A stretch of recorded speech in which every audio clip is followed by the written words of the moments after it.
And I'll be cleaning out from the start, CD up, maybe one, maybe two today, and taking out. And tomorrow we go even further.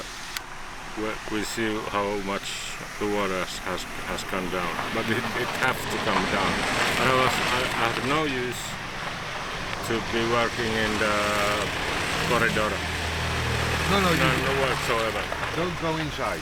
No. Don't not inside, only on the outside. But anyway, if he wants to clean it up a little bit, so we have to make 1 meter less water.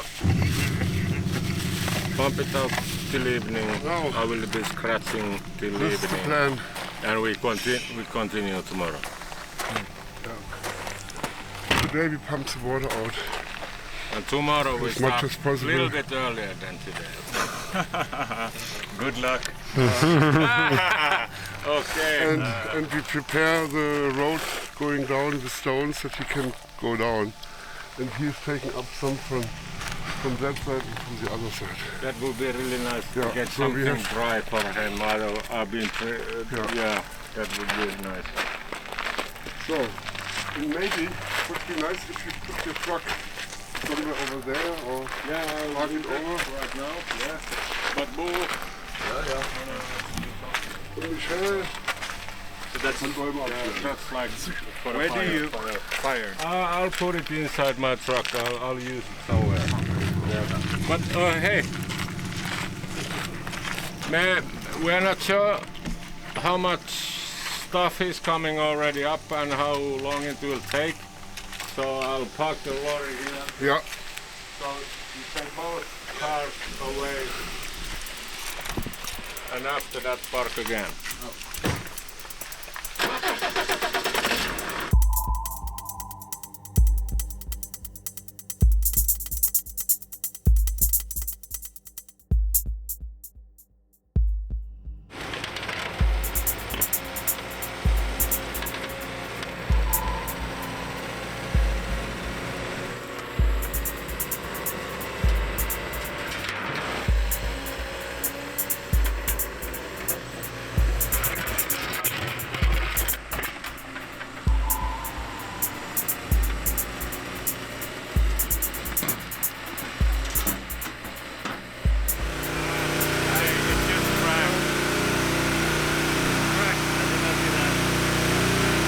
Look very suspicious. Is this a problem with the ice? No. The white line continue. The white line will show the water line. So I think here in the bottom, like what you see the stones there, they can have been part of this stone here. But under that one, where this other stone comes underneath, lying on top. When you go, I will stick my head in. So I think that is one of the stones what is holding up the thing. But then from that side, of course on the top is broken now, we just leave it. And all the stone what is on that side is the stone what is put there against this one. So we can easily take it away. But up here, at least. But not before we know how this is fixed. And how do we know? We will find out next year because it will go full of water. It will go full of water again, and it will lose a bit of material what is now there. So I think that next summer we should get quite close. We should not have to spend weeks to find it out. So it's very strange because the same stuff is also under the ceiling. So you have the bedrock, the rapakini, and then the stone. So when you drill here, it just falls from the ceiling, and it becomes like this here. So it's full natural. This is full natural. Inside the roof is 100% natural. We don't blow it. We don't blow anything. Now here is still 1 meter material more to take out because the entrance is about 2.75 meters high. wonder how they intended it to be opened. I wonder what technique they would use. I'm sure they did it by hand, so I don't have no idea. I mean, it looks crazy, but then again, it looks like almost all megalithic structure around the place look crazy.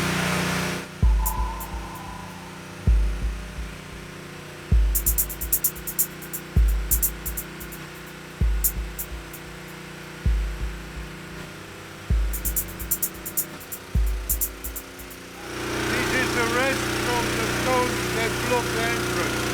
Up to there. So that was one big stone in here. And completely stuck in the form of the whole cave. So this is the Rappakivi on the bedrock.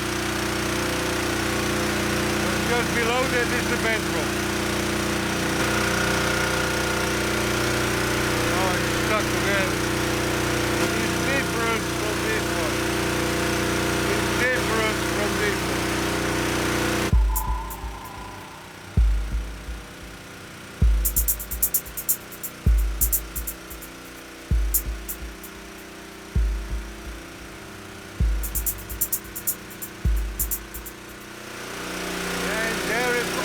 Right, you see it, eh? The material in the bottom is the filling material, and up is the bedrock. But there we make a mistake. It has been blown out. That part? Yeah, it is blown.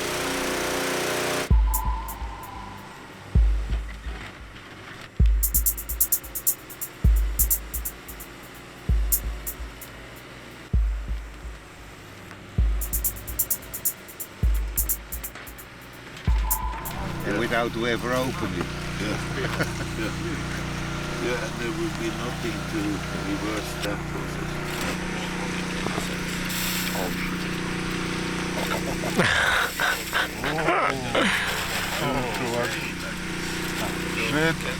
At least have that as, you know, let not be Nazi about it, but...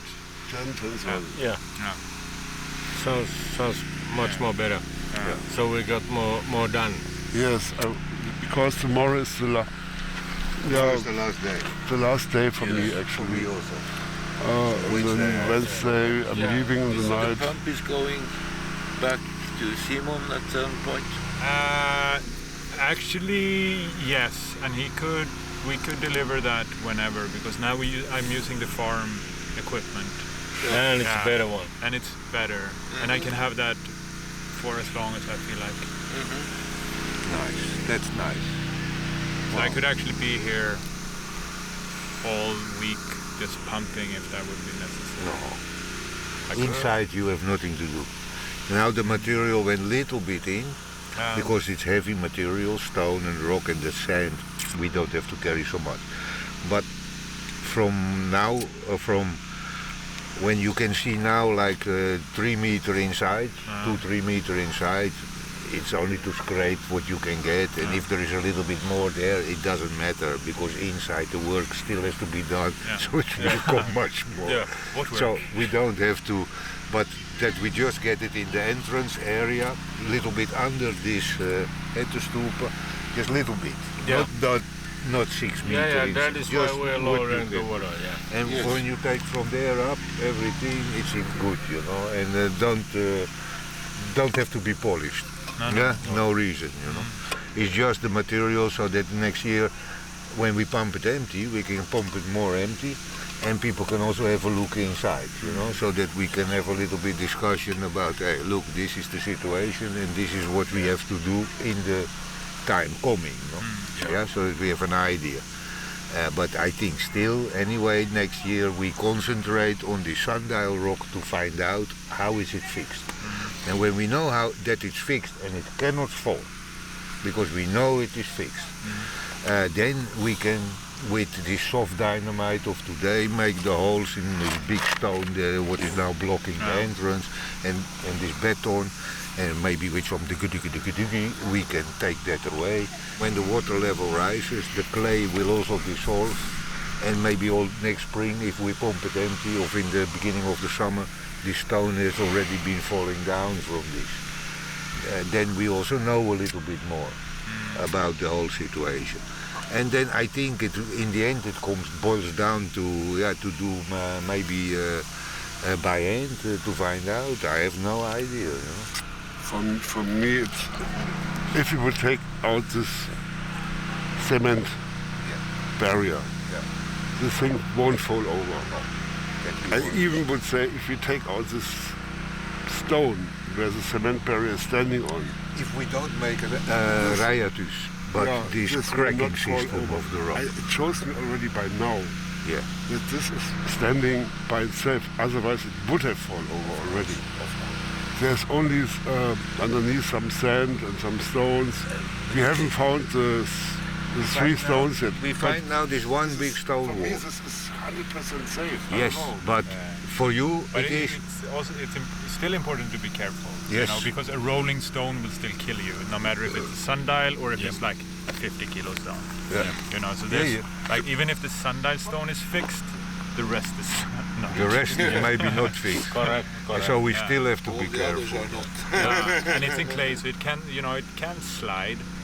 Yeah, but let's see what happened through the winter and how is the because every time when we pumped it empty and we did something, every year by itself it come out this material. We have not been making that hole under the stone. It is the water. Ice is making difference every year. And this now when it fills up again, So now it it fills freeze, up again, and it then will freeze it again, come in the and spring. it can be anything happen. You have GPS. You can see under the ceiling now. Go down and have a look. It looks great. And, It might be a bit too dark now. yes. But how far in? Like 5 meters? Like ceiling, you see, I don't know, for 20? 20? Now when 20 meters. That's very.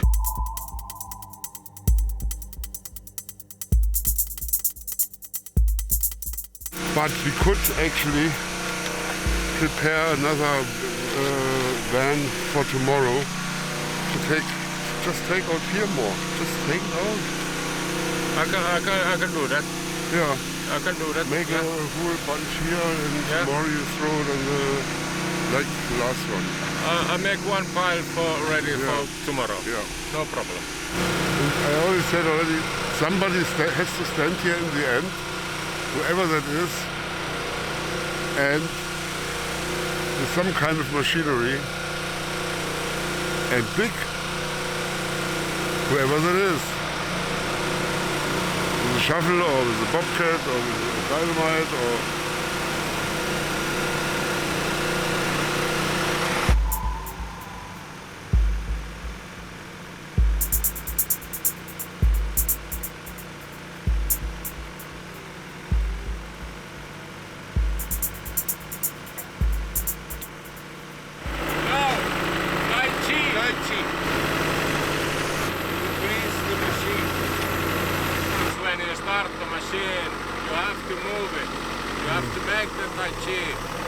Otherwise the grease come out and go in one place, come out in other place, make no lubricant.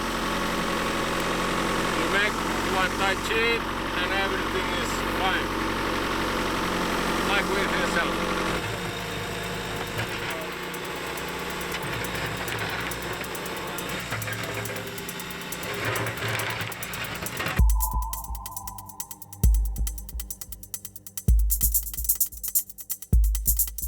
Cleaning up the entrance to the hallway.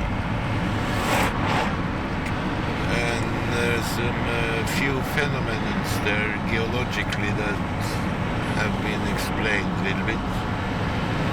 Because it's obvious that the material outside is brought there by human hand, not by nature itself. It's a mix that you can find where they build roads, but not where nature is undisturbed. Where you have clay and sand put together and made in order to keep water out and keep steady and flat ground and so on. And then they've been hiding it with gravel and earth that makes it grow quite fast and become woodland with bushes and grass and trees. So that way it's been growing over very fast and grown into the wood. So we couldn't understand that anything was there because it's just like all the rest of the wood. No, you cannot comprehend it to be there. Whatever you look, you don't see anything that is out of the absolute ordinary. Looking into any wood in Finland. So they had some busy days and weeks and months doing this thing. And that's obvious.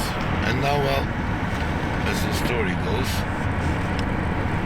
this was something they made already in 987. It was supposed to be starting to close. Or if it closed in that year or something, but 987, when all of Russia guarded Ior, which is Ukraine and Russia today, along the Novgorod-Kiev axis, the old kingdom there, they had to go to some Christian faith belief system to go get peace in the Black Sea area where they had their trade. So they had to go into an alliance now with this Christian world, and they choose, of course, to go into alliance with Constantinople rather than Rome. And this is why the Slavonic language had been coming through Vistula up to Poland to be part of that trade organization, and up to the Don and up to the Dnieper also. So Kiev, they spoke Slavic already at that time, but not rest of Ukraine and Russia so much. But when they go over to Istanbul, they all have to start speaking. So in the end, all Russia also spoke many hundred years after.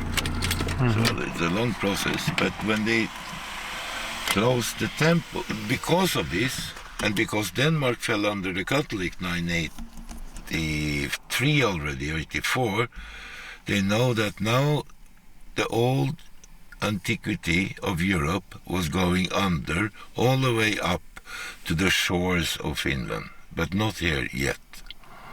So they were still free, able to govern themselves and their people without any influence, mostly from outside. And there they were in one alliance via the Ladoga system with the Constantinople, so there was no warfare or hostility between the heathen Aser in Finland, the Finns, and the Russian side. Even though they connect to Constantinople, the Constantinople understand this and they accept it. They don't make Russia to conquer Finland straight away, you know. But the Catholics make like that. So as soon as they get to Denmark, they make all the Danes force them to become warriors. For them now, conquering Sweden, you know. They're old neighbors, never been war before, you know. But now they have to turn around and attack who was their ally in the defense of Denmark against the Catholics. So everything become very hard times, you know, very, very, very hard times. Because if you don't help the Catholic, they will not only kill you, they start killing your family first. So they can, you know, all young men, 20, 25, 30, had to go according to save their family. They had to go and kill their old allied. No, the Finns never went to kill so much. They didn't participate so much in the war, but they were very important in the civil society and the political system as diplomatic contacts, etc. A little bit like the Swedes and the Swiss have been in modern time, yeah? In between, like neutral.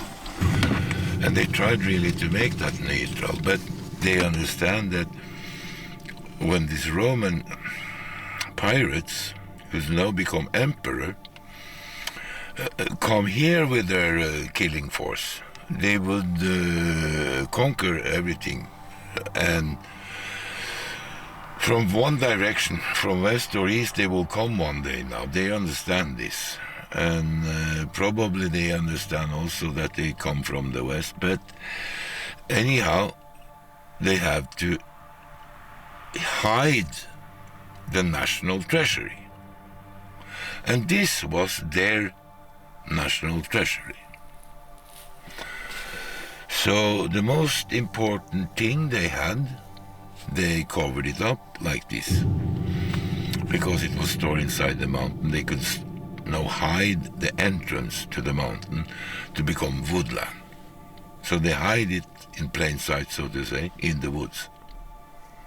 But camouflaging it completely, with the live plants, it becomes impossible to find it if you don't know nothing. So very funny, 1,000 years later, in the same family, they say now you can tell where this place is, because now the peace have come to Finland back, and Finland again is free, able to govern itself. Now the time has returned where we can go back to temple and open and tell the world what happened. What really happened from start of mankind according to the oldest archive existing, still today existing on the planet. So the consciousness about keeping the finest aesthetic and art craft for coming generation was there already very, very long ago when they start to make this memory lane inside that cave.